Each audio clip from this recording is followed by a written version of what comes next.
Bismillahirrahmanirrahim. Assalamualaikum warahmatullahi wabarakatuh. Anak-anakku yang dirahmati oleh Allah, hari ini kita belajar fikih kembali bersama saya Ibu Faradiba mengenai kaidah selanjutnya dari usul fikih, yaitu muradif dan musytarak. Muradif itu adalah beberapa lafadz yang menunjukkan satu arti yang sama gitu. Jadi lafadznya lebih dari satu tapi artinya semuanya itu hampir sama atau mirip, memiliki kesamaan. Jadi misalnya ada nazara, ro'a, basara, syahada, lahadha, kemudian iltafata. Nah, ini semuanya itu memiliki arti yang sama, yaitu melihat, walaupun dengan cara yang agak memiliki perbedaan gitu. Jadi ini muradif ya. Lafadznya atau katanya itu banyak, tapi artinya itu sama, memiliki kemiripan, kesamaan arti antara lafadz satu dengan lafadz yang lainnya. Nah, contohnya di dalam Al-Quran misalnya ada al-khauf, al-khasyah, ya, dua-duanya artinya takut gitu ya. Walladzina yasiluna ma amarallahu bihi ayyusala wa yakhshawna rabbahum wa yakhafuna su'al hisab. Nah, ini jadi orang-orang yang menjalin silaturahim atas apa yang dia perintahkan oleh Allah untuk menyambungnya. Kemudian mereka itu takut pada Allah dan takut pada azab hisab. Kalau hisabnya jelek gitu ya, terima kitabnya dengan tangan kiri begitu. Kemudian at-thoriq, as-sabil. Nah, itu dua-duanya jadi dua kata yang berbeda tapi artinya sama, yaitu jalan gitu. Demikian juga dengan al-hiqdu dan al-hasadu. Dua-duanya artinya sama, yaitu dengki. Kemudian hukum atau dilalah dari muradif. Ya, meletakkan lafadz muradif di tempat lain itu boleh ya, asal tidak ada larangan syara'. Nah, jadi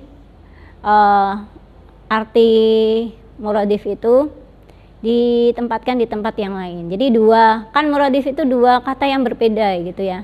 Jadi kata ini dianggap sama dengan kata yang lain karena tadi sama artinya. Nah, itu boleh asal tidak ada larangan di dalam syariat.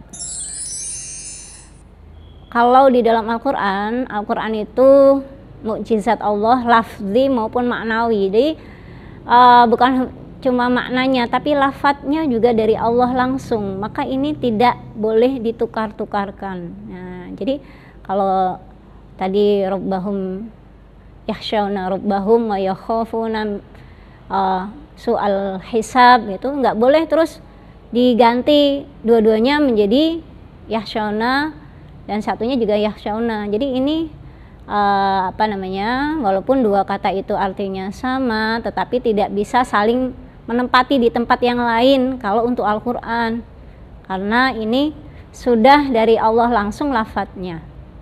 Kemudian untuk yang selain Al-Quran itu masih selama tidak ada larangan syariat di dalamnya, maka boleh menggunakan kata itu mengganti dengan kata yang lain karena kesamaan arti. Jadi asal tidak mengurangi maksud dari ibadah itu.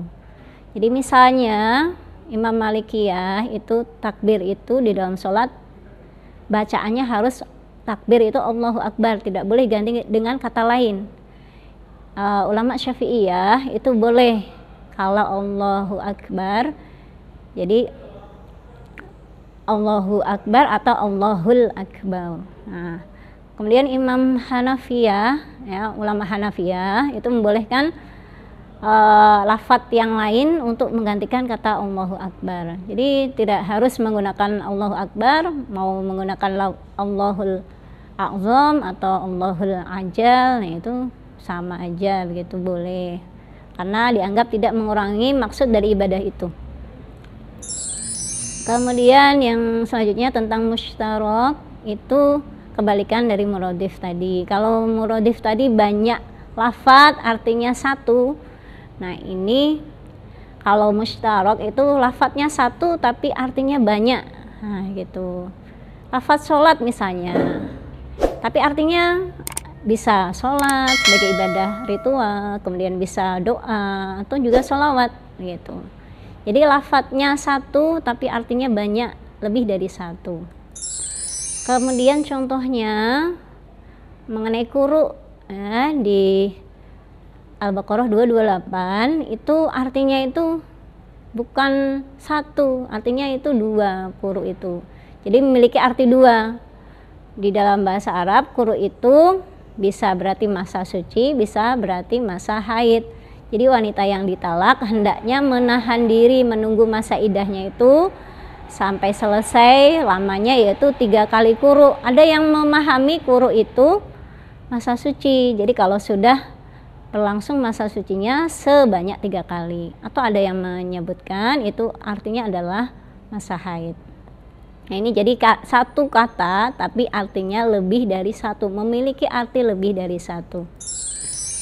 Kemudian hukum atau dilalah musytarak menurut jumhur ulama itu boleh penggunaan musytarak menurut arti yang dikehendaki. Itu. Jadi kan satu kata artinya banyak, yaitu boleh pakai semuanya, diartikan semuanya gitu ya, dimaknai semuanya. Menggunakan lafadz musytarak menurut dua atau beberapa arti itu boleh. Sedangkan menurut ulama Hanafiyah gini ya, Abu Hashim, Abu Hasan Al-Basri itu tidak boleh. Pemakaian lafadz musytarak itu untuk dua atau beberapa makna itu tidak boleh. Jadi satu kata itu pasti memiliki arti sendiri, arti khusus gitu, tidak boleh kemudian dianggap memiliki arti lebih dari satu. Nah, misalnya di sini, apakah Al-Hajj ayat 18. Apakah kamu tidak mengetahui bahwa kepada Allah bersujud apa yang ada di langit, di bumi, matahari, bulan, bintang, gunung, pohon-pohon, binatang yang melata dan sebagian besar dari manusia. Nah, lafaz sujud ini bisa diartikan menempelkan dahi kita ya. Sujud beneran ya, menempelkan dahi ke bumi. Bisa juga diartikan ketundukan. Jadi kalau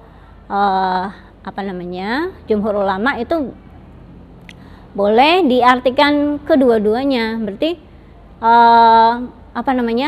langit, bumi, matahari itu juga bertasbih, bersujud pada Allah, hanya saja sujudnya berbeda dengan kita, tapi bisa juga berarti ketundukan. Jadi bisa dianggap dua-duanya itu maknanya gitu. Tapi kalau menurut ulama Hanafiyah kan pasti satu kata itu memiliki arti khusus gitu. Kemudian di sini sungguhnya Allah dan malaikatnya, Al-Ahzab ayat 56 ini ya, bersolawat kepada Nabi. Hai orang-orang yang beriman, bersolawatlah kamu pada Nabi dan ucapkanlah salam penghormatan kepadanya. Jadi lafaz solawat itu kalau datang dari Allah itu artinya memberi rahmat Allah itu ya pada Nabi Muhammad. Kemudian kalau solawat itu datangnya dari malaikat berarti memintakan ampun, itu beristighfar. Sedangkan kalau solawat itu dari manusia biasa, nah itu artinya doa, kita memohon supaya nanti mendapat syafaat dengan sholawat itu begitu. Nah maka yang semacam ini musytarak itu bisa kita maknai ya beneran bersolawat ya, ini dalam arti memberi rahmat gitu. Jadi bisa dua-duanya. Sedangkan kalau menurut Imam ulama Hanafiyah tadi pasti memiliki kecenderungan pada satu arti. Nah itu pembahasan kita mengenai muradif dan musytarak, mudah-mudahan bisa dipahami dengan baik oleh anak-anakku. Billahi taufiq wal hidayah. Wassalamualaikum warahmatullahi wabarakatuh.